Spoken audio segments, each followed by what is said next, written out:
والذين لا يدعون مع الله إلهنا آخر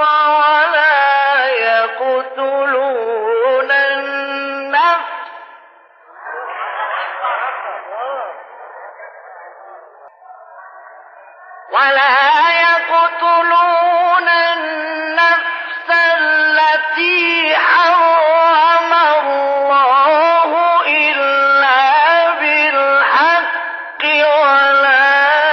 يزنون